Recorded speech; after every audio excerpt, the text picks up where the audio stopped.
I just want to present the 4 students that we're seeing today. First, we're seeing the presentation of Louise Franklin Wiberg. She's going to be showing a very nice piece of writing here. Then we're seeing Leah Gramkow, who is sitting next to me. And then we're seeing Zoe Leblanc and Jelena Andžić. Sorry, I'm not very good at pronouncing her name. We're going to give them 10, max 15 minutes each to talk about their work and show their presentation.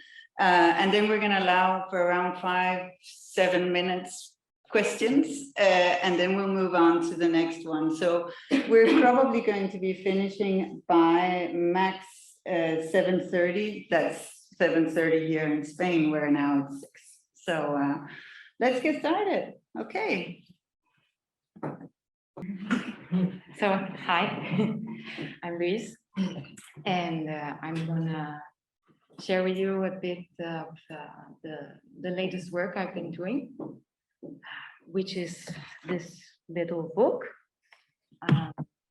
of autofiction titled November Notes.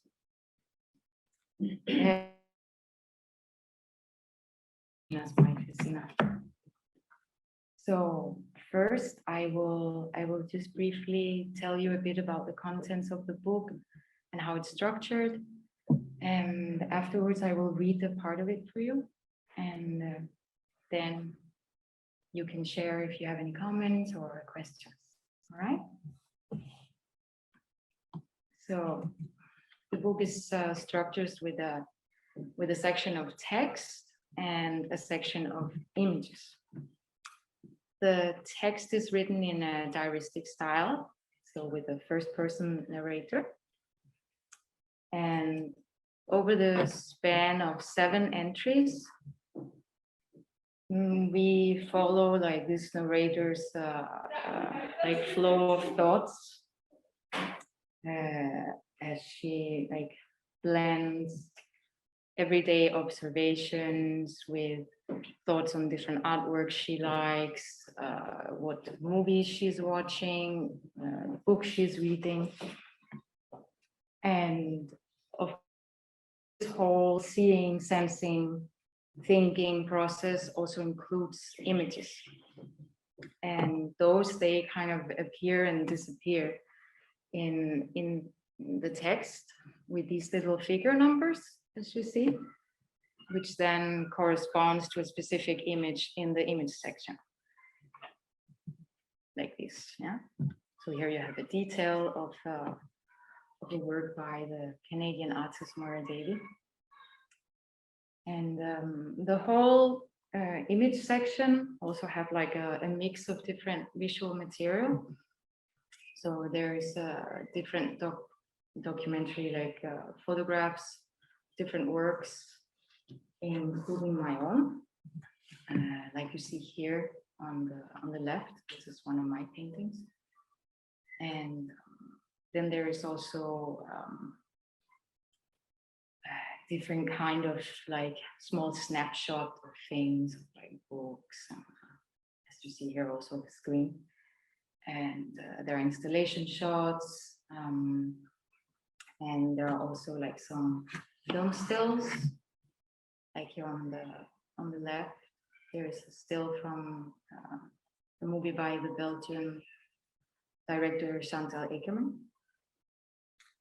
So this whole way that the book is structured is like when you have it, it like invites the reader to like sit and flip between the sections and do a kind of like a double reading of text and image, and hopefully also weave their own like connections and associations between the 2 elements, like on the way. And then I will perform a part of it for you, so to speak, by reading one of the entries out loud and simultaneously show the images that goes with it along the way. So you will hopefully get a bit more of a sense of how it works. And I will read entry 1. Now is not the time to do this. It is a strange time. But what is time anyway? We follow it in circles, but we think it linear, at least in the West. And where do we exist then? Maybe it's somewhere in between. It is already late. I already have other materials that are supposed to be for this. But it will have to be in another way, maybe this way, to get something done, put something down, stick it and leave it. Today, once again, I return to Gombrich. His description of the changes from the Middle Ages to the Renaissance. I move back to the parts before of Greek mastery and loss of it, flip forward to its return.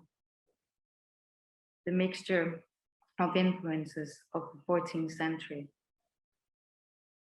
I think about why foreshortening has never been a big concern of mine, why I have no particular interest in being able to portray the body in all its liveliness, or to convey anything else for that matter in a so-called realistic manner. The real in realistic seems problematic. I wonder why I like a lot of the medieval art so much. All the odd hands and the slightly tilted tables and platters.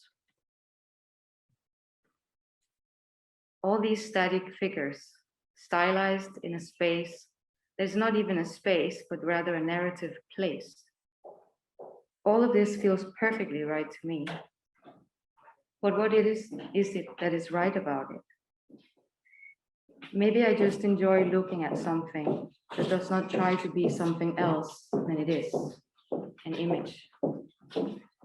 Maybe I like it because it's so clearly a painting that it has been made, the madeness of it. A surface with applied colors and painted signs that stands in for something else that it will never be. It does not have to completely look like a sheep to be a sheep in the picture. There can be a lot of deductions and it is still a sheep. I've done that, but with a horse, 3 times so far.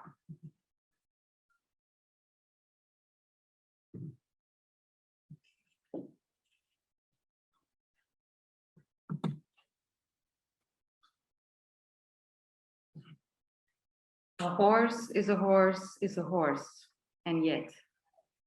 Word and image, same but different, and yet. I do this all the time, deduct. I do this all the time, word and image, and yet.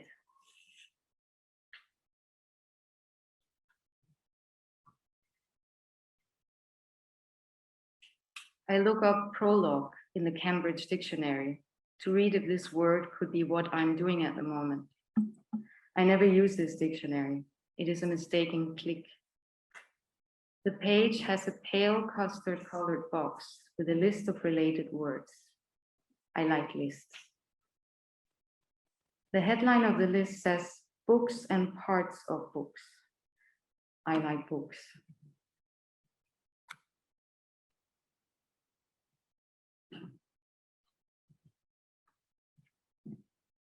I look at the list. Errata catches my eye. I click. It's the plural form of erratum, quote, a mistake in a printed or written document, end quote. Prologue erratum. The related word list for erratum has several words of interest. Aberration, adrift. Adrift is adrift is adrift.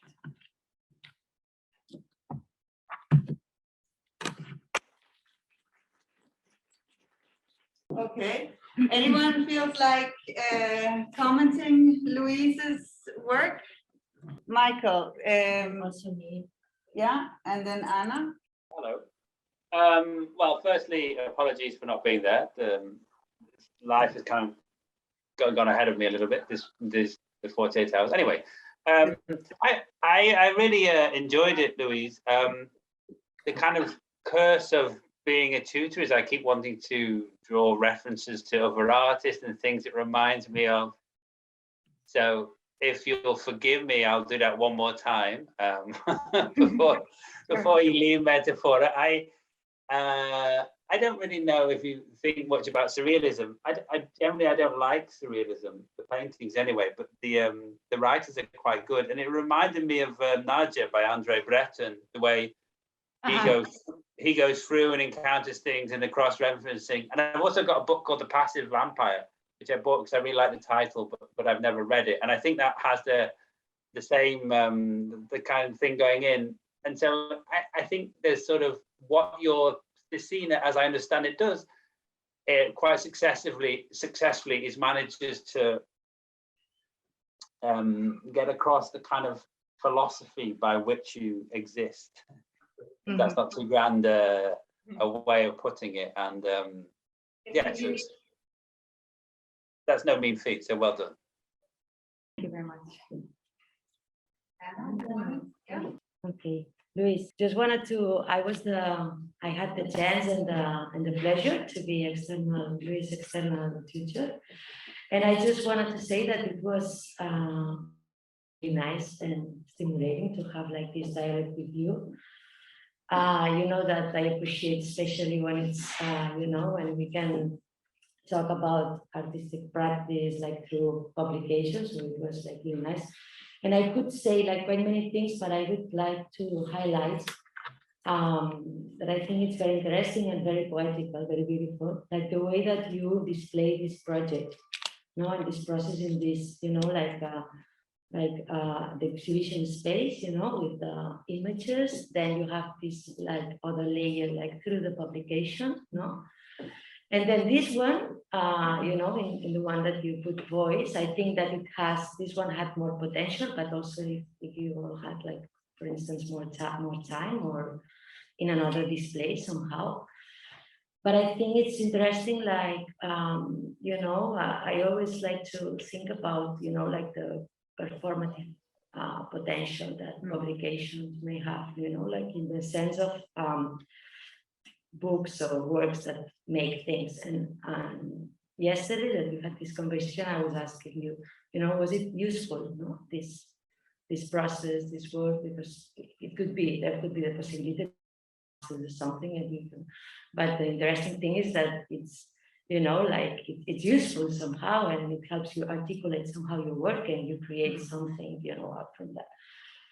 And I can see, you know, that there is like a very interesting process, and that at the end you really, you know, like create like a new work, you know, while you are talking about, you know, your own process. And I just wanted to congratulate and say that it was very nice, even though we don't have so much time, but we can keep our conversations. Yes. Thank you, Anna. Ruben, you want to say something? I would add to that what Anna said, that it was really curious to see painting and you reading at the same time. There was something that was like, wow, wouldn't that be awesome to see paintings and also hear them, you know, somehow. Just wanted to say that we've been talking for so many years, and I already commented. I think this text, I've gone through the process of the elaboration of this text in different phases of production, and I think you're almost, I don't know, I commented so many times on your project, and specifically the project of writing about voodoo.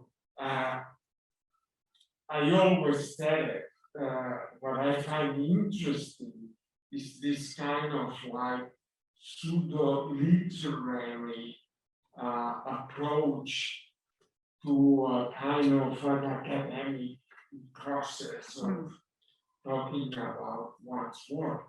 And I think I think to remember one class that I kept on telling you that I find greater potential of exploring the kind of fictional, kind of like drifting narrative than the kind of very academic, very kind of like expected narrative that we think when we want to describe our own practice. And I think that worked out very well. Thank you very much. Sure. So my name is Leah Gramkow, and first of all, I want to thank everybody that's here and also the people that are on Zoom for spending their Thursday evening, morning, whatever with us and for supporting us. Today, I will be presenting my thesis on the use of text, symbols, and psychic automatism within my work.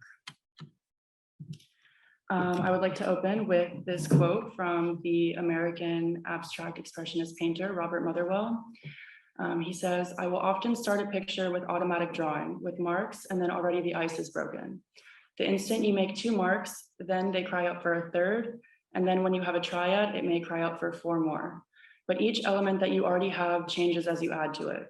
One can have a really superb work, 9/10 completed, and then one does one little element and the whole thing is suddenly off again." I think that really what he's talking about here is calling to what I do in my practice, which is also utilizing this automatic mark making and observing the changes that happen in a work, as well as the ripple effect of incorporating new elements. Okay, so moving on to my use of psychic automatism within my work. First of all, the definition is, as defined in the first manifesto of surrealism by André Breton, is defined as a way, quote, by which one proposes to express verbally, by means of the written word or in any other manner, the actual functioning of thought, dictated by thought in the absence of any control exercised by reason, exempt from any aesthetic or moral concern. So in my practice, the key is an ebb and flow between being in this meditative state of automatism and then also being lucid and reacting through decision-making in the work. There's really like a kind of give and take here, and it's very cyclical. One thing really leads to another, back again.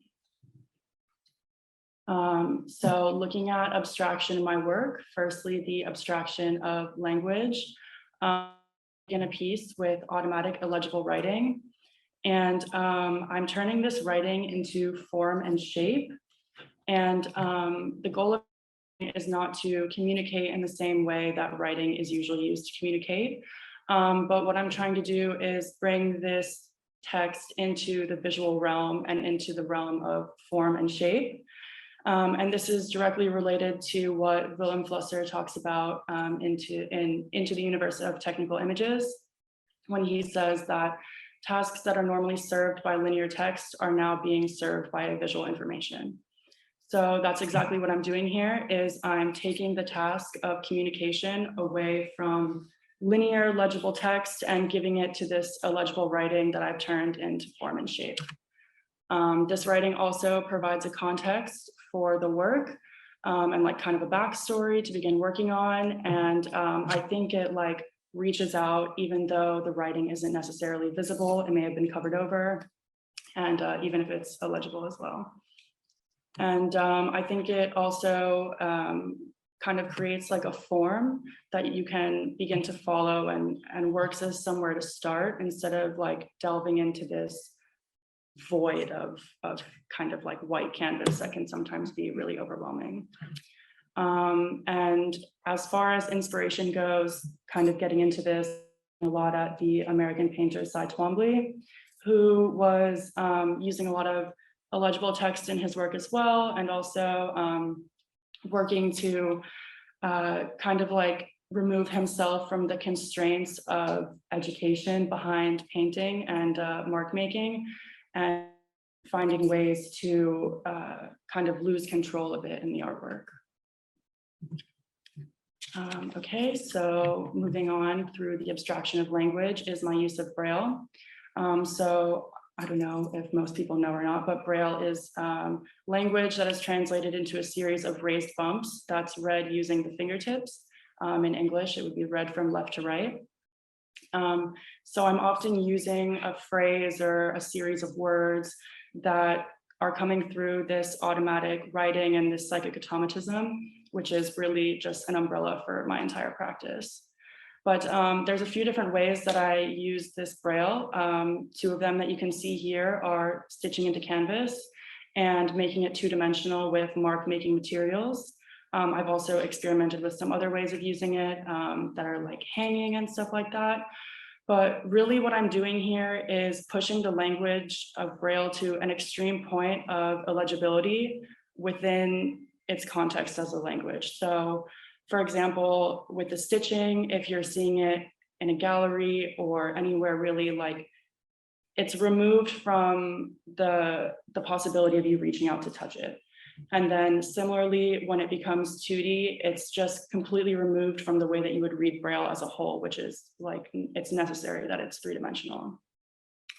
And something that I really like about using this is that it allows me to say something directly to the viewer, but also it maintains its secrets and it serves more as like a quiet whispered thought. It's not so direct as it really is anyway.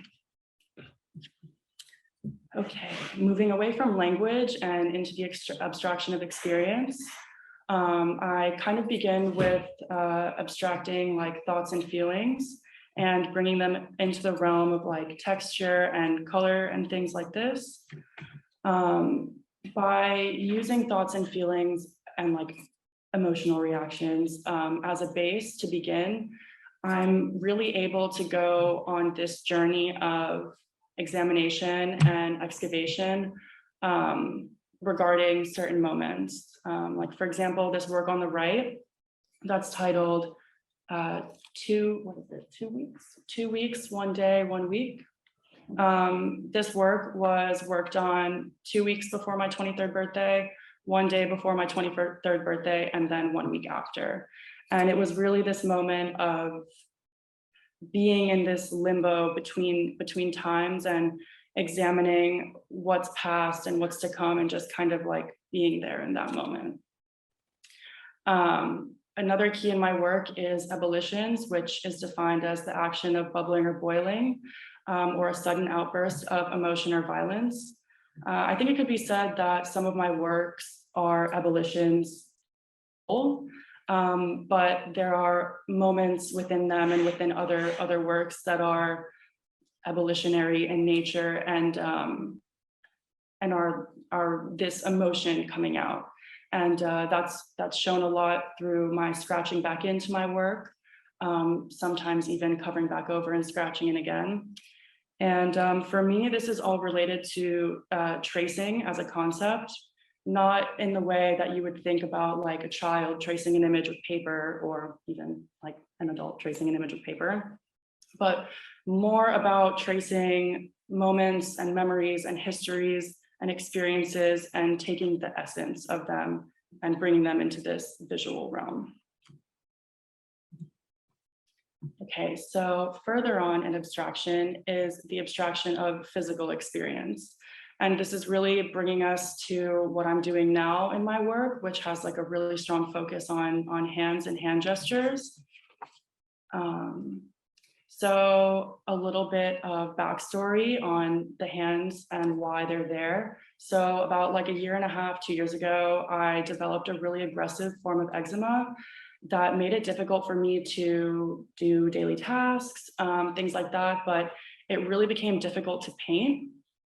And it also brought this really heavy layer of shame and as far as like how they looked and things like that.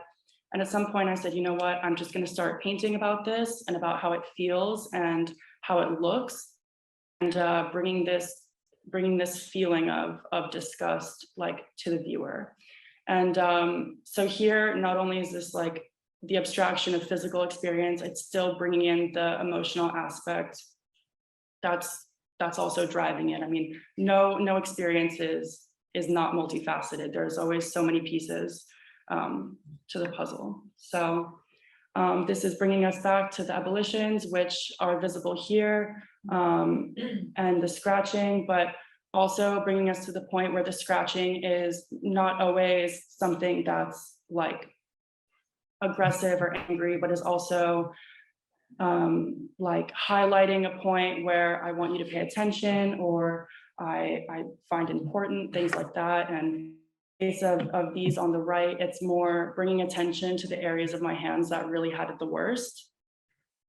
I will also use stitching sometimes to draw attention to certain points and bring the viewer's gaze to where I want them to linger a little bit. And this is just a larger view of all of those paintings, because it's a series of 5. And I think, in my opinion, like you can really see here this like discomfort and a bit of disgust, because they're so deformed and so fleshily painted. Thank you, Michael, for giving me that word fleshy when it comes to these. Okay, so moving on to signs and symbols in my work. So looking at those hands, they really started observationally and like gesture-wise, but now they're kind of moving into another realm. I'm looking at sign language, orators' gestures, religious iconography, and cultural gestures, and how all of these have their own relationship to queerness. In my research, I found that in sign language, for an example, there's a whole subset of signs that are strictly understood by the queer deaf community that are not understood by people who are straight and deaf. Also cultural gestures that are referencing similar things, and then kind of not in like a rude way, but making a mockery and drawing parallels between like hand positioning and religious iconography to queerness. So here's an example. This is also seen in my thesis paper. So looking on the left at the hand positioning for Christ's blessing, I'm kind of taking this and playing with it a little bit and bringing it into the hand positions that I'm painting. And also like with these other references, kind of bringing in the queer sexual references as well. It's meant to be playful. It's meant to be experimental, to make you think a little bit, to make you laugh a little bit, stuff like that. And so you see it here, that same position in the bottom right corner of this work. And then also some other in religious iconography, such as the open palm, which is showing the stigmata wounds for martyrs or for Jesus, and kind of relating that back to my skin condition and how that affected me and the visualization of it, which you can also again see back in this painting. And then this is getting more into the cultural gestures. I understand from my research that this gesture on the left, in combination with a bit of movement, is a gesture in some parts of the Middle East for lesbian. And this is kind of like a work in maybe considered a sketch on the side. So again, I'm taking these gestures and things that can even be used as like derogatory and making them kind of quirky, kind of funny, like still it's not something that everyone will understand, but I think that that's the basis of language in general. You know, it's not entirely universal across all groups. So I wanted to also include this quote from Robert Motherwell. He says, "I have tried to make a language that is not a meaningless symbol, a pretend language, but which at the same time cannot be as specific as a symbol for, say, a hurricane or a house or whatever. Sometimes I think it is all subjective in the sense of intensity, but it is so real to me that it feels real. It depends on the inner sensory discriminations and life of whoever is looking." So that brings me to talking about the use of semiotics in my work. There's always a relationship between the signifier and signified, but in my work, it's not so simple to just create a key and say, you know, like how you would for like, say, a map or something like that.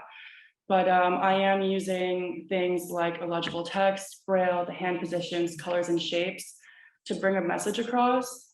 But it's calling to something that can't always be described in spoken or written language. And that's because this work and my practice as a whole is written, you could say, in my own personal semiotics, which are colored by my own experiences and worldview and everything that has to do with me.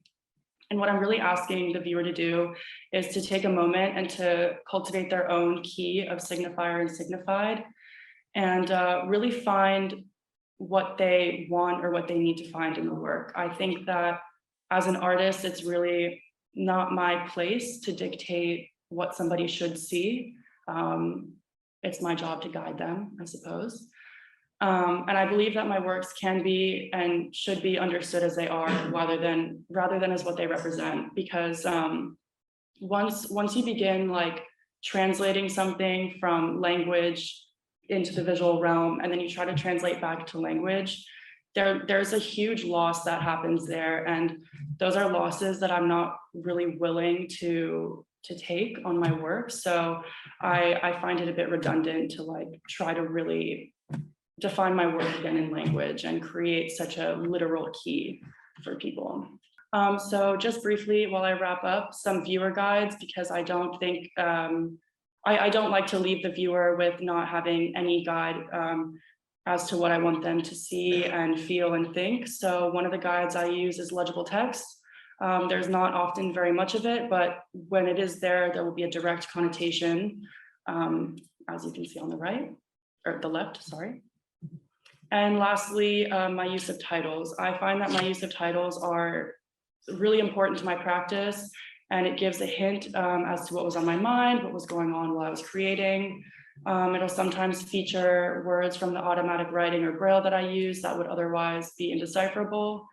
It references moments in the work, and it also references inspiration, maybe something that I was doing right before I started working or while working or things like that. But it definitely serves as probably one of the strongest guides in my work, what you should be thinking about, I could say. And I just want to say thank you to everybody who made this possible, all of our amazing tutors and our peers as well, because I find that it's super important to have this like give and take with people and conversations. And so, yes. All right, let's for comments, both from people online and from people in the room. Yeah. Hi, my name is Zoe, and I could attend to the show you had at Andžić, and I really enjoyed, interested me your work. But I wondered, I have a specific question about the medium, about painting itself. I've seen you use a lot of house painting, mm-hmm. and also plastic, like acrylic. And I wondered if that has something to do with all these things explained about the eczema, or why is it this decision of you using this painting for those motifs, which are really fleshy, as Michael said? Yeah, so I use a lot of house paint because I use a lot of found materials. So I'll often, and I didn't include this kind of for time reasons, but I'll often paint on like random things I find in the street, like shelves and things like that. And I really started using house paint because there was like an abundance of house paint to be collected around the city. But I find that it's kind of fun. Like it's really like flexible to work with. And it doesn't have so many constraints that maybe other materials would. Like I'm able to paint on like glass with it. I can paint on wood with it. I can paint on canvas, things like that. So I don't know. It's more about this like collecting of materials would be like kind of the reason why. Thank you for your question. Hello, Leah. Well done. That was great. Thank you. No, I just wanted to say how much I enjoyed it. I really think that the alighting on hands as the subject was really good. A really good find for you. And I was thinking when you were talking, and it's something I don't think I've said to you before, and it maybe it's too obvious to merit mentioning really, but it's like it's through fingertips that people read Braille, and obviously it's the hand that writes, and so you went in a nice loop, and by the end, by painting the hands that were the things that were creating the things that inspired you to make the paintings, it was kind of had a nice symmetry. So there's something that struck me that I don't think I'd thought about before with your work. So yeah, that was nice. Thank you. I totally agree, fellow Leah. Thank you. It was wonderful, really, and very exciting to see also, like from the beginning when you came to Metaphora to where you got now. You see, any of the last paintings that you are painting, I would love to have at home. I mean, that's such a compliment, because I was going to ask how much they are. But also I was going to comment on what Michael said, and it's true. I was thinking the same with the hands. No, it's not only like a medium through which we make signs or we read, as you are saying, but it's also the medium through which you paint, no? And it's that clash between the physicality, the materiality of the world that we can perceive through our touch, and the verbal effort that we put constantly in trying to find a meaning or to make it significational, no? That struggle is really like very, very well addressed in your work, and very interesting. And for a time, no, semiotics were very important in the 70s, 80s, 90s, no, this signifier and signified and all this. But for the last few years, the main interest falls now on matter, no, and a certain muteness that matter has, and how it signifies this part of us, no. And I think that's also somehow in your work. So thank you very much, and congratulations. Thank you, Mark. And what I would add, that what is interesting is this idea.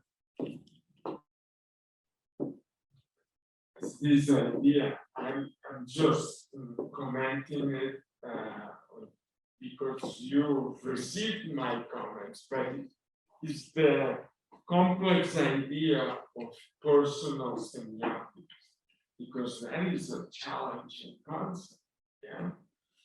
And I will also agree that the hands hold something very mysterious, and it keeps on coming into my mind, these concepts, this concept that the anthropologists have, that we don't know what to do with our hands. Biologically, it's a very strange thing to have these dangling appendixes from the sides of our torso. And so we're constantly in a casual manner trying to find uses for the hand.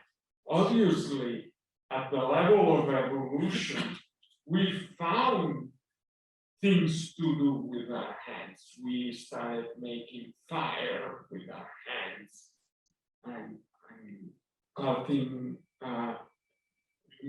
stones to do tools, and so on, so on, so on. The hand becomes almost like a very human element, yeah, of all these. It's very interesting, this complex treatment of elements in the world. And well, I just wanted almost to say it aloud, you know, but congratulations. And I think that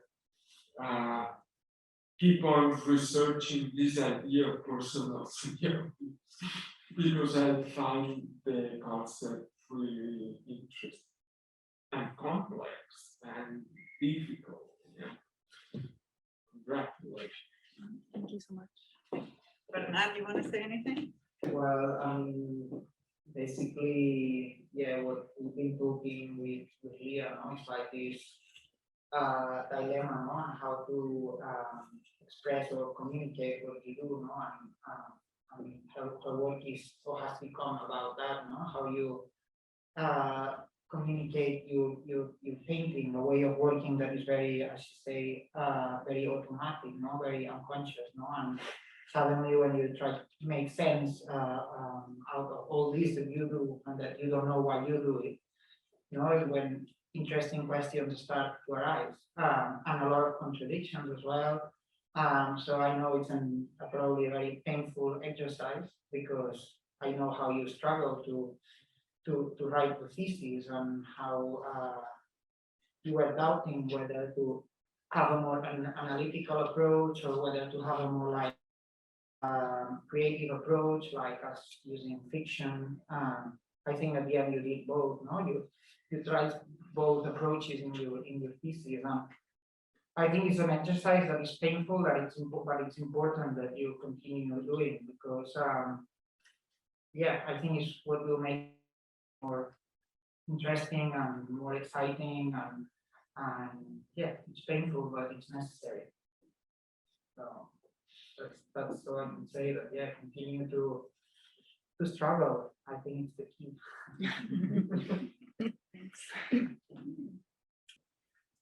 Hello, welcome to my thesis presentation, both people online and in the room. My name is Zoe Leblanc Smith. I'm from the United States, from Michigan. There I studied art education at Michigan State University, and I started my journey in oil painting. I then took a brief hiatus to teach English in Andalusia, and sometimes art too, which was a joy. And now I'm really happy to be back in art making throughout my time at Metáfora and going forward. And I should start my presentation too, because you would probably want to see that.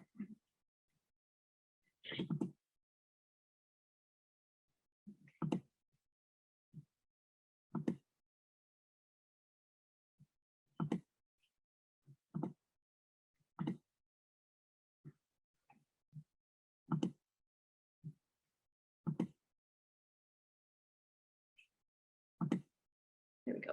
Okay. Today I'm presenting my thesis entitled What Light Reveals, Strangers and Strangeness.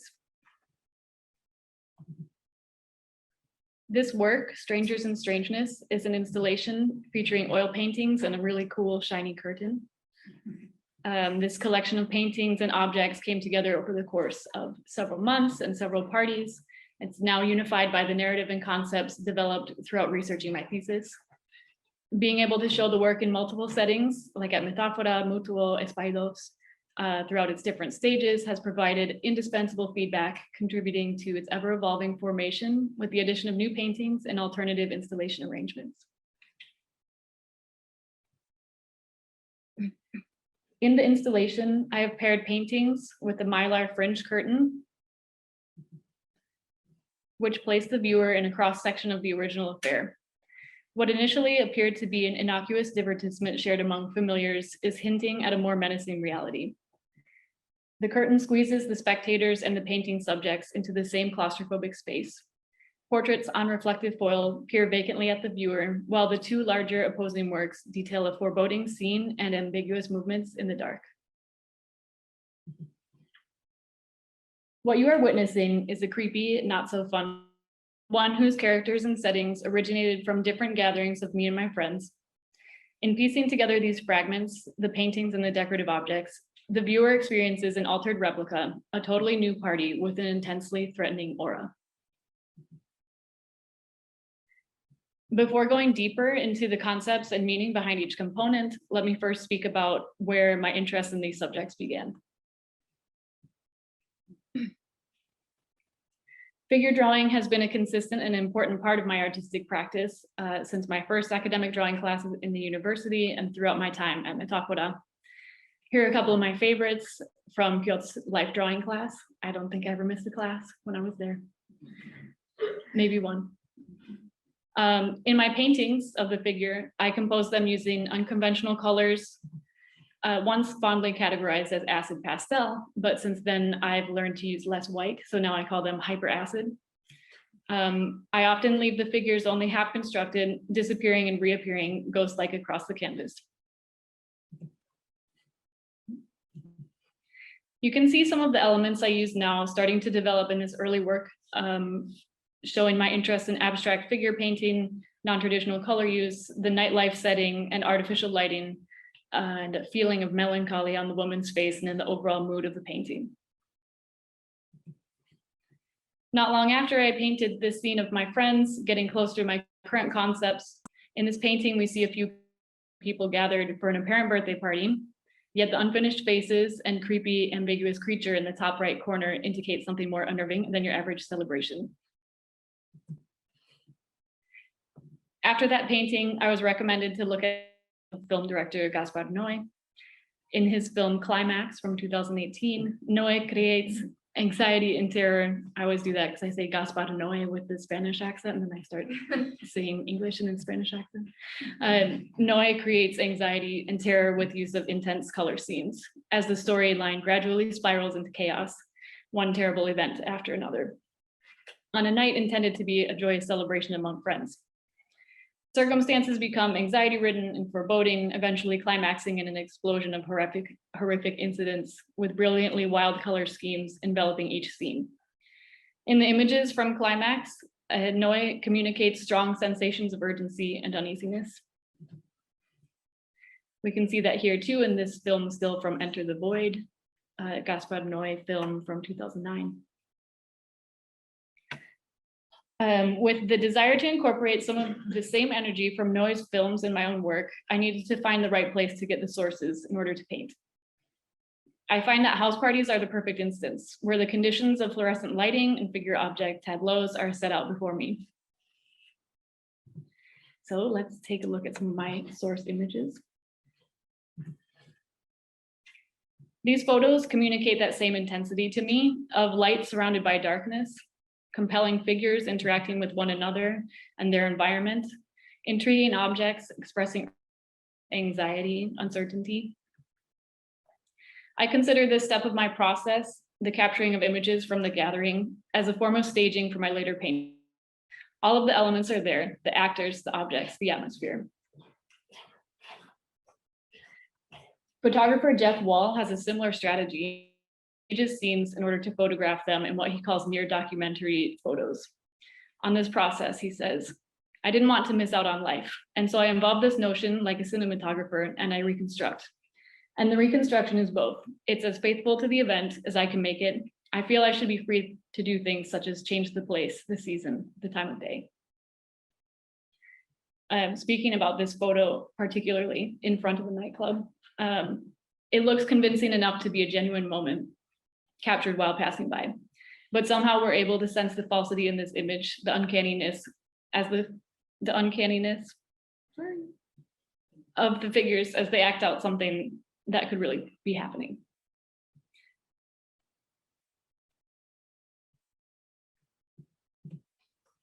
With my paintings and objects, I am making a reconstruction of the events from the original source images, albeit more abstractly.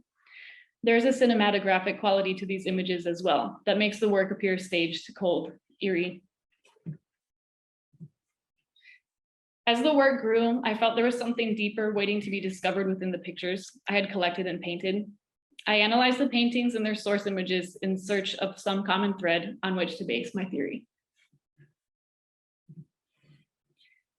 This common thread is that of the effects of artificial light on our visual field after dark and the importance of shadow in perceiving reality, the two concepts combining to deliver us to a new dimension found beyond our own.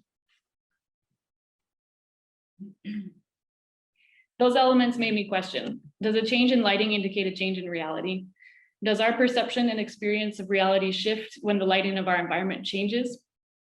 Under the neon glow and strobe lights, I wonder whether it is the same realm of existence we're seeing, or if this certain slant of light exposes a parallel existence, always hiding just below a thinly veiled surface. After daylight fades, what we usually perceive as a colorful world loses its chroma, dialed back to a palette of varying grays. The photoreceptors in our eyes, called cones, only communicate color in well-lit circumstances. Meanwhile, the rod photoreceptors take over to provide a graying view of a dimly lit world. Color seeps out of our vision, and we are left with an altered appearance of our surroundings. In the hours of dusk, the presence of sunlight acting upon the objects around us show the passage of time, where still objects stand as monolithic clock hands below the sun. However, after dusk, we spend an we depend on an artificial light source to see. Everything freezes in that radius of that fixed glow, including the silhouettes it doesn't touch. With no hint of movement, time's constant march forward is visually indiscernible, a timeless chasm between dusk and dawn. Or, as art historian Victor Stoichita states in A Short History of the Shadow, a shadow in sunlight denotes a moment in time and no more than that, but a nocturnal shadow is removed from the natural order of time. It halts the flow of progress. In this limited visual space, uncanny versions of objects appear while the time produces unease. Distinct sources of light produce variable outcomes, firelight causing a flickering warmth and projections that dance wildly, while fluorescence produce an unnerving static light in which everything it illuminates sits sterile and motionless. In this artificially lit world where time stands still, my menacing parties appear. So now I will break it down for you. The strangers and strangeness. My form of reconstruction in Strangers and Strangeness is made up of 4 components. A shimmering decorative mylar curtain, the threshold. Portrait paintings on reflective foil surfaces, strangers. A larger painting of an empty scene from one of the nights in question, the doppelganger. And the painted duochrome retinal impressions, the after image. The threshold is the first encounter the viewer has with the installation. They are required to step through the barrier to enter the work, crossing over from their previous reality into the one I've created. The material of the curtain brings a cheery and festive sensibility to the installation, glistening with artificiality. No one suspects a thing. Next come the strangers. Once past the threshold, however, the cheer dissipates as the viewer notices a wall lined with harrowing, amorphous faces. These portraits on foil, painted in hyperacid hues, varying thicknesses, and sinuous shapes, resemble familiar features but are not exactly akin to the humans they represent. They appear as if they are melting or morphing into someone else, with the likely possibility of intoxication blurring their identifying features. Here I want to draw a parallel to historic painter Theodore Géricault from 18th century Romantic era. In a description of his portraits of the insane by art historian and writer Ben Pollitt, he writes, "The paintings were executed with great speed, entirely from life and probably in one sitting. Critics often remark on the painterly quality of the work, the extraordinary fluency of brushwork, in contrast with Géricault's early work, more sculptural style, suggesting that the erratic brushwork is used to mirror the disordered thought. In places, it is applied in almost translucent layers, while in others, it is thicker, creating highly expressive contrasts in textures. Like Géricault's brush marks, mirroring the insane thoughts of the subjects, my portraits on foil are painted to reflect the state of consciousness of those depicted, drunk, faded, or just plain slipping away into another dimension. In my portraits, the paint is applied haphazardly, often completed in a single session of 30 minutes or less. The reflective surface is flat and thin, and the marks used to represent each face are far from precise, yet we are able to construct a face out of the ooze. Next is the doppelganger, also known as empty scene number 1. The doppelganger brings another piece of the party to the installation. We see an equipped area ready for action. However, it remains frozen, uninhabited, and abandoned. This still scene establishes a mood that sets the installation on edge. But why? Things are not how they appear in the brightness of day, each moment disappearing slightly more. In this absence of daylight, a doppelganger emerges, illuminated by artificial light, to take place of the original object. The familiar becomes foreign, allowing itself to be observed with objective eyes. Darkness tinges the edges of our view, and the illuminated object buzzes seductively under the artificial light. Contemporary painter Claire Woods creates a similar mood in her paintings, them being described as creating the possibility of them being something other than what they seem. If not anthropomorphic themselves, they conjure an atmosphere of anxiety akin to walking in a forest at night. There's also a connection in this piece to the work of Wilhelm Sasnel. His treatment of vast swaths of what I think are empty spaces on the painting surface creates a sensation of fullness and calm, which helps to balance the overall aura of the painting. The shift from intense light and color to darkness, gentle darkness, allows the viewer to experience foreboding and peace at the same time. And if it is true what Graham Harman posits in his thoughts on the third table, that the artist has the ability to represent the truest essence of objects in our reality, then our world is much scarier than I previously thought. And now we're arrived to the final piece of the puzzle, the after image. This painting is a representation of the visions we see in the dim light of the fire, kindred to those on the backs of our eyelids when we sleep.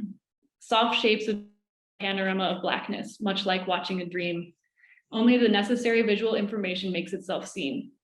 In this painting, I chose a duotone palette and blurry atmospheric surface treatment to achieve the sensation of a burned image on the retina that appears when the eyes squeeze shut and see only a ghost of what was just there. I want the viewer to feel like they've seen this before, that they were physically there to witness whatever is happening. But now it appears inside their minds and simultaneously makes an appearance before them in the painting, a representation of the memory itself on a flat surface, an illusion composed of color, line, and shape. It is the last image you see from the strangest party. And I want to leave you with this excerpt from Phenomenology of Perception by French philosopher Maurice Merleau-Ponty. Suppose we construct, by the use of optics and geometry, that bit of the world which can at any moment throw its image on our retina. Everything outside its perimeter, since it does not reflect upon any sensitive area, no more affects our vision than does light falling on our closed eyes. We ought then to perceive a segment of the world precisely delimited by a zone of blackness, packed full of qualities with no interval between them, held together by definite relationships of size similar to those lying on the retina. The fact is that experience offers nothing like this, and we shall never, using the world as our starting point, understand what a field of vision is. The way I interpret Ponty's assertion is that there is no way of truly knowing exactly it is what you are seeing in front of you. Thank you. Thank you to Michael Lawton, my main tutor at Metáfora, for supporting me through this painting journey, and to my external tutor, Mercedes, for guiding me through putting into words the elements that make my work unique, and for the rich and pertinent references she gave to me. Ruben for his support through the actual writing of the thesis, Piotr for his amazing life drawing classes and supporting and exhibiting at Mutual, Mark, Arash, Oriol, and have helped develop the discourse of my work. Thank you. Okay, opening up the round. Hello, yeah. Sorry, I just can't, when I can't see myself on the screen, I don't know if you can see me. Yeah, that was great. Thank you very much, Zoe. I was really impressed with the 4-point schema you developed for your idea of looking through your work, and it sounded like the schema of a phenomenologist, and then you ended with Merleau-Ponty, so that's a very fitting way to finish. And I really like the title Doppelganger for that painting. I somehow calling it Doppelganger sums up everything that's contained within everything else. So yeah, and so that was it really. And just well done. That was excellent, and well done on all the paintings you've done. Thank you so much. Zoe. Hi. Well, as an external tutor, I had the pleasure also to accompany you in your process, and I think, well, just wanted to highlight the big effort you made of synthesizing all the ideas that we have behind, and also the fact that I remember when we started with the idea of the party, then it's just the excuse or the pretext to go further and set a series of paintings which are really open to perception and into a more dreamy landscapes, which they are not literal or narrative, which are, I think made a great evolution. So I don't know if somebody wants to add something. Also, I wanted to add the idea of, for example, when, sorry, your name was? Leah. Yeah, when Leah was talking about the queerness of the gestures and in a more ironic way, or I think also your work has to do with this friction between exposing something severe but at the same time sabotaging, and trying to bend it in a, I don't know, a more, I don't know how to say it, like a party mood, which is decadent. But I think, yeah, the codes you work with work really well, and yeah, I think you made a great effort to put all those different worlds together. Thank you.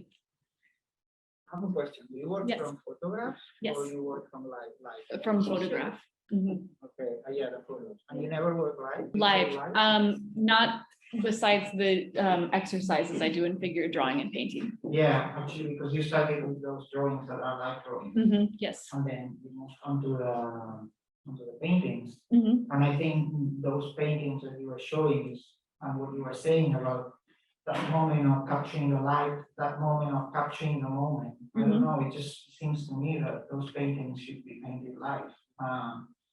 Like really clearly, I don't know, it's like these should be painted live as well, no? Living that moment of the party, no? Which is a moment in time. Painting is a moment in time. The lighting that you are interested, no? This light falling, no? This is a moment in time. So I just find it that it's something that it could benefit as well, like working at the time, not from photos, no? Right. I don't know, there's these paintings by Alex Katz that I find them very fascinating, that he paints them when the light is falling, when in the evening, between the evening and nighttime. There's this kind of moment, it's maybe half an hour or less, no, that suddenly your eyes get out of focus, the light is changing until it's totally dark and you lose any visibility. So those paintings, I find them like fascinating, and they are made in that fraction of time. So I don't know, it's just a suggestion, do whatever you want, but I just saw it so clearly that I wanted to say. Yeah. Well, that moment in time that Alex Katz is painting right before dusk is the key to the concept here, when, as I said, the color fades and you see things in a different palette. So it would be interesting to try to paint at that time and see what changes. Yeah, it's when the eyes are out of focus, and the references you had, I thought they were very nice, like very appropriate, very interesting, and very nice. Thank you. I will like to remark again the interesting limitations that you set up, because you set up to work at night with artificial light, which is a very, again, complex phenomenon, yeah? Because you lose the atmospheric light, the all-encompassing light of the sun, from which we get spatial references with depth. And all of that is lost at night. We get basically radial light, that it has a very shallow intensity, and all that sets up subject, situation, space with a degree of weirdness, of lack of definition, with trappings, with misleading information. That is a powerful set of limitations, I think. And I already said it to you before, but I think that as research, as a method of exploring and targeting a phenomenon, is a very interesting thing to do. On top of things that I wish you had remarked more, which is these reflective things that happen. happen, not only on the curtain, that horizontal plane, I don't know what to call it, a painting, a drawing, a trick, a visual trap, but that works very well with the rest of information that you're giving us. Right. It is something that smacks you in the face and you have to, because it's a horizontal, it's reflective. It does a lot of tricks that are complexifying the rest. Yeah. So, well, congrats. Thank you very much. Yeah. Okay, any additional questions? All right, thank you, Zoe. So hello, everyone, and thank you for coming. Thank you all on Zoom also for coming to virtually to listen. My name is Jelena Andžić. I'm from Belgrade, Serbia. My background is in set design for theater, and I spent the last year and a half studying at Metafora Studio Arts. And here is my thesis presentation. I will try to be as brief as I can. So my whole investigation and my thesis centers around why I choose painting as my main practice. Also a painter, yes. So I use the opportunity of the thesis to kind of cover and understand that theory that has in a way followed my painting practice. And this theory centers around time and our contemporary perception and use of time. So I begin my thesis by discussing the chronology of movement and pace defined by Polish sociologist Zygmunt Bauman, that begins with the pilgrim. So a pilgrim is goal-oriented, and traditionally that journey that they take is called a pilgrimage, and it was the journey that counted. However, come modernism, and the pace is still goal-oriented, but accelerated, and the journey is overshadowed. So with the Industrial Revolution and many technological improvements, the time it took for something to get done significantly decreased by use of machines and all kinds of automatized process. That's when the process or the journey shortened and became almost irrelevant. So this phenomenon of acceleration is very much present in the work and manifesto of the Italian futurists. And this series of paintings I did as a comical critique of the ideals presented in that manifesto, written by Marinetti, and each painting in a way mocked his ideals. The title of the series was called Taking a Break, and these are some of the series. So a coffee break and reading on a train. So the paintings, along with the titles, in a way called upon a slowing, stopping, a pausing, and a taking a break. These here, Stop and Smell the Motor Oil and Oh Maternal Ditch, Half Full of Muddy Water, aka Underwater. So some of the paintings were more ironic in their titles and had a more mocking attitude. And this one, Oh Maternal Ditch, Half Full of Muddy Water, is actually directly taken from the manifesto itself as a quote. And it refers to the part where the author, Marinetti, ends up in a ditch due to his reckless driving. So it's kind of mocking that whole ideal that he has. So in this series, I used the motif of the foot from the perspective of the subject of their crossed feet while sitting and relaxing. And I use the motif of the foot, which is traditionally something that indicates movement. I use it as a way of portraying standing still and taking a break. And this series I did in the spring of 2021, and I see it as the beginning of my investigation on this subject. Another interesting thing that happened in this series was that the motif of the car started appearing. And this is a direct kind of reference to the manifesto and that whole glorification of cars, trains, and overall kind of aggressive. This diptych is called Check Twice Before Changing Lanes. And this painting, the green one, is actually the first one that I started doing based on a collage. So I started using collage as a sketch for finding composition and color research. And you can see that it has two phases. The first one, the one above, is like the original one made with magazine paper, and the one below is the same one but covered with vegetable parchment that I used in order to kind of decrease the contrasts and flatten the image out so that it resembles a painting more. So at first, this process was, in this process, I kind of followed the collage almost completely, but then that process also started changing and morphing so that I started giving more freedom to the paintings themselves, and the collage kind of started having a life of its own and ceased to exist only for the sake of the painting.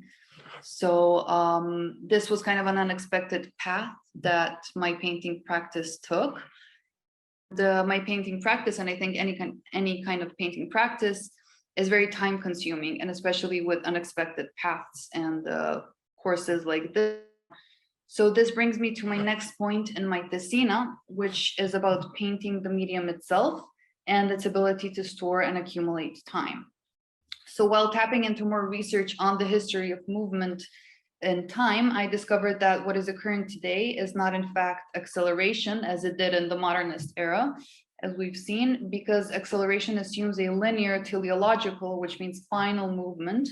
In fact, today, due to short-term experiences, that line of historical time is actually disintegrating, or as Polish sociologist Zygmunt Bauman says, time is no longer a river, but a collection of ponds and pools. So he believes that this is happening as a consequence of us being surrounded by an ever-growing amount of information and short-term experiences, from bigger ones like relationships and job positions to smaller ones such as new iPhone models, software updates, and etc. So therefore, with this disintegration of linearity of historical time, what we are left with is point time, introduced by Swiss-German philosopher Byung-Chul Han. And what happens in point time is a lack of narrative tension, as narration follows a linear path. So the lack of narration cannot hold our attention long, so this causes us to accelerate, or in other words, hectically and nervously jump from point to point to point. So as mentioned before, Zygmunt Bauman defined the pace of modernism as the pace of the pilgrim. However, he defined the pace of postmodernism as the pace of the tourist, vagabond, and stroller or flaneur. And according to Byung-Chul Han, we are still living in the age of the flaneur, but one that is lacking the leisureliness implied by this role. So this gives birth to the idea of the hectic flaneur. The hectic flaneur has the spontaneity of the original flaneur, but uses a in this spontaneous movement. So in this hecticness and jumping from point to point to point, it is actually duration that is in danger of extinction. Space of time in between the points is actually shrinking. So because of use of acceleration. So therefore, the Taking a Break series I see as kind of as an introduction to my investigation, as a break still exists to nourish productivity and progress. And according to Han, it is not a break, but lingering that could save duration. And he believes that it is precisely the inability to linger in contemplation which brings about the general haste and dispersion. Whereas he says the acceleration of life in general robs the human being of the capacity for contemplation. Thus, those things which can only reveal themselves in contemplative lingering remain hidden. And I believe that painting falls under this category, as painting both in its making and later on consumption with the viewer requires time and contemplation. And a painting, I believe, always forms some kind of narrative, whether the artist intended it or not. So a painting could also be seen as an effort to regain that narrative tension that is lacking in point time. So this would be kind of the complete, you can't really see the whole diagram, but it says where painting lives, here where you can't see what it says. So this is the complete diagram that I did alongside my research for my thesina. And I believe that this is where painting philosophically lives, so in between the points of point time, and that painting has that capacity to expand that space of time and expand duration. Also, painting cannot be defined by a finite duration, such as film, for example, and it is a medium that belongs to the age of lingering. So, as art critic and theorist, German art critic and theorist Isabella Grof says, the labor and the lifetime of the painter are seemingly stored in the painting. And I agree with the statement that painting stores the time and labor of the artist, as the marks made by the artist are always available to the viewer. They're always on display for us. So a painting stands as a direct testimony of the time and effort spent on its making. And due to that materiality and tangibility, the painting in a way tames our gaze and makes us aware of the screen, introduced by psychoanalyst Jacques Lacan. We are aware that we're not looking at the real thing when we look at a painting, but that we're looking at a painting of a thing. The solid surface of the painting is there to remind us of that. Therefore, the screen, which according to Lacan, is that which mediates our perception of everything. When looking at a painting, the screen actually becomes the image, the painting. And that realization, I believe, calls for a stopping and lingering, aka the painting tames our gaze. And as Georgia O'Keeffe said, in regard to her red Connaught painting, most people in the city rush around, so they have no time to look at the flower. I want them to see it whether they want to or not. And I feel like this quote directly references the ability of the painting to tame the viewer's gaze. So with this in mind, and along this line of research, my painting started to change and take on different motifs, and more abstract fluid shapes started appearing, either in shape of dense patterns, like this one, or light fluid turpentine-filled strokes, like this one that is called Noon and Palermo Exterior. And so all of these paintings that I will show you now have been part of the Espaidos exhibition 2 weeks ago. So yes, some of the paintings, The Troublemaker. And this is my latest one that kind of in the course of setting up the àngels exhibition turned into a very unconventional diptych called Hop In. Oops. So just a brief remark on the paintings. I believe that what I'm doing with my paintings is actually indicating the kind of putting the light on the journey rather than the destination. And similarly to Georgia O'Keeffe with her paintings, I want the paintings to tame the viewer's gaze and point out to the relevance of the journey. And by doing so, maybe increase the space of time in between the points and expand duration. So by portraying all of these motifs that indicate movements like cars and yeah, etc. I think that what I'm doing is actually pointing out to that journey. And just a brief remark on my current project that I'm currently working on in Fabre-Côtes that I started my residency there. So I wanted to take off making a painting into building a digital photograph. So I wanted to combine that tangibility, that materiality of a painting with the photograph's reference to life. And I'm currently exploring this approach in a series of digital photographs that I am intervening by hand and that I plan to result in a book. And these interventions, so cuts and folds of paper, I perceive as brush strokes.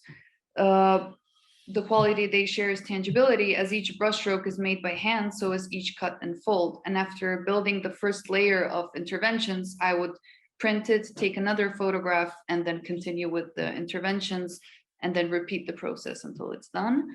And the time it takes me to make each photograph resembles the time it takes me to make a painting. So the result of this process left me with an uncanny image that can still be called a photograph because of its reference to life.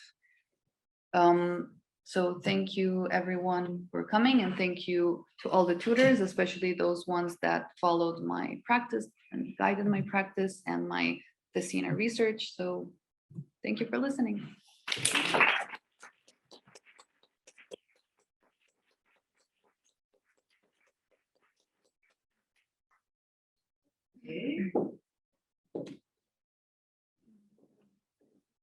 All right. Last round of questions or comments from anyone? I have a Okay, question. yeah. Hello, well done, Jelena. That was excellent. I really enjoyed it, particularly the level of philosophical detail. A question. I mean, maybe this is not fair to ask you a question, but does the color palette you choose have anything to do with the lingering, or are these two things like a separate thing? I mean, is the color just about building a painting as it is for many of us, which will be fine? Or do you think about the color particularly in terms of this concept of lingering you were proposing? Well, I think that lingering is kind of present throughout the whole process, and the color, I mean, indirectly it is connected to the color because I work hard to find the actual color that I want to use. So I don't know if that answers your question. Yeah. So it's like an enticement to linger longer by choosing like sumptuous colors. You invite us to spend longer looking like that. I guess, yes. Yeah. I think so. Okay. Anyway, yeah. Thank you. Well done. Thank you, Mike. Alexandra wants to say something. No, congratulations. I enjoyed very much process all these months, and I have also enjoyed your presentation and how all the things have been put together and presented. Something I value very much is that, like, I think that there is a deep philosophical quest in you. So beside your painting and your collage, there is this search for exploring and thinking about painting in a very complex way. And I think this is really, really interesting and valuable. I also enjoyed very much this theory of your own about the hectic pilgrim. I think the hectic promenade and the pilgrimage. I think this is very. It's great that you just don't read and present some theories and some references, but you develop your own theory to explain your work. So thank you very much, and again, congratulations. Thank you, Alexandra.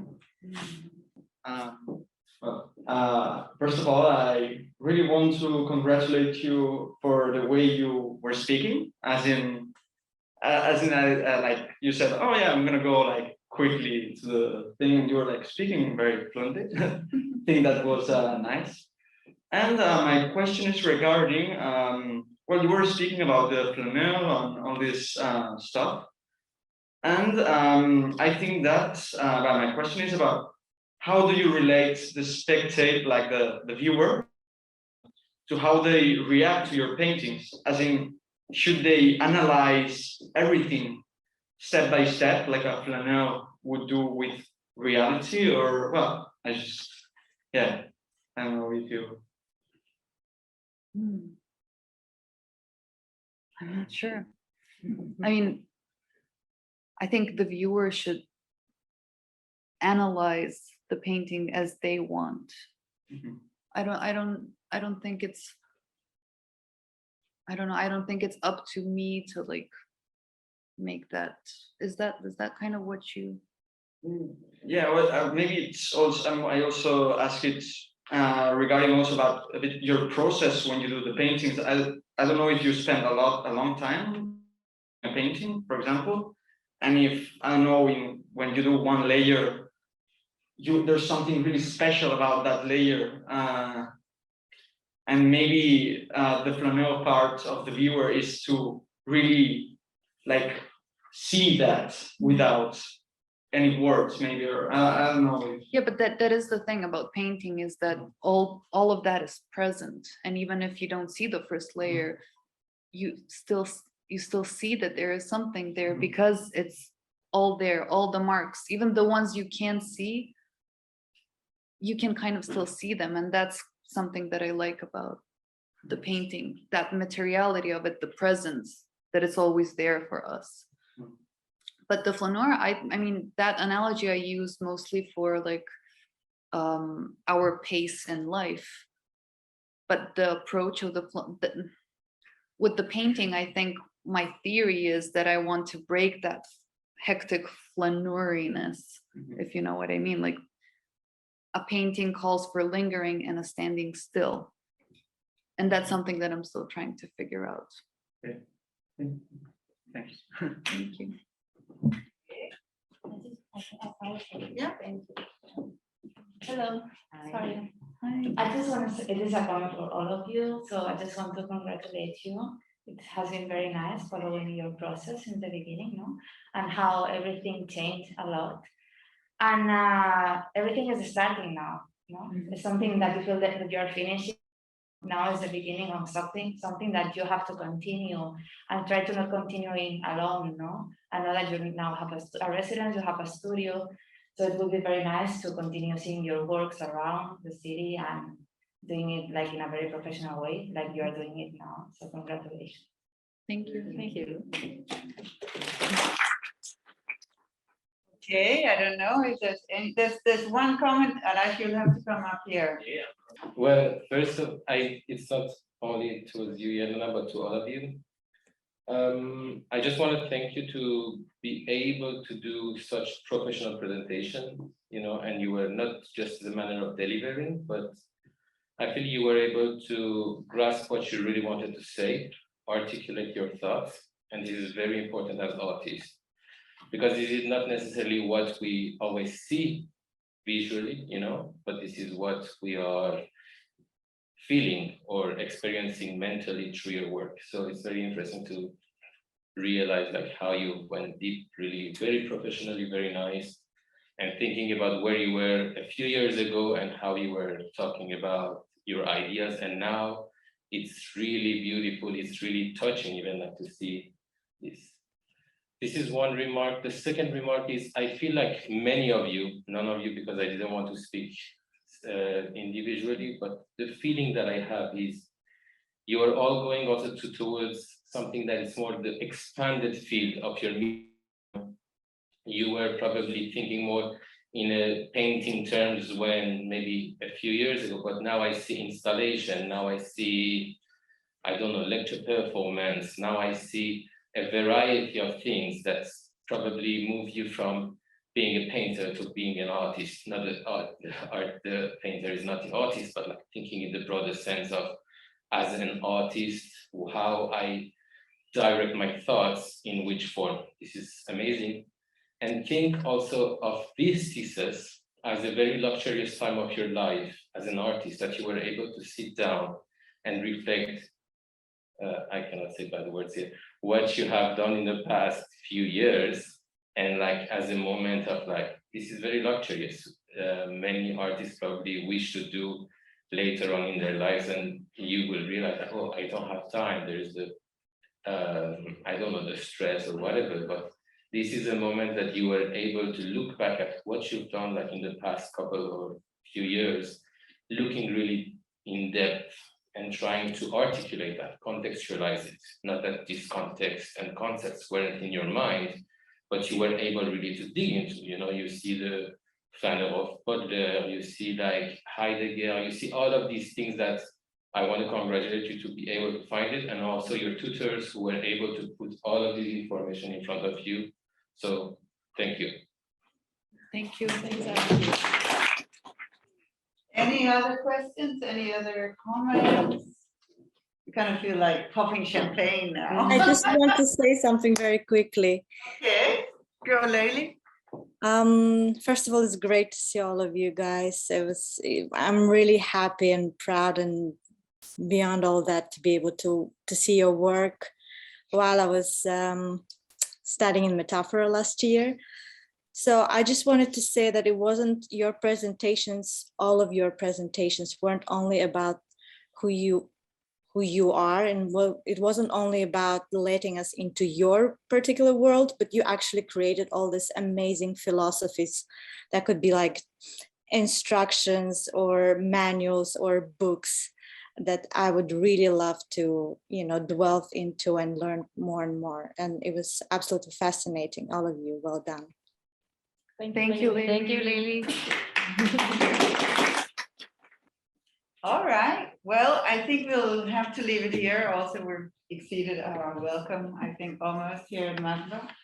So thank you very much, not only for today's presentation, but for the great work you've been doing over the past few years. All the best of luck, although I don't even think you need it, because all you need to do now is just continue where you left it. So congratulations to all of you, and thank you for everyone coming both online and here in present. All right. Thank you.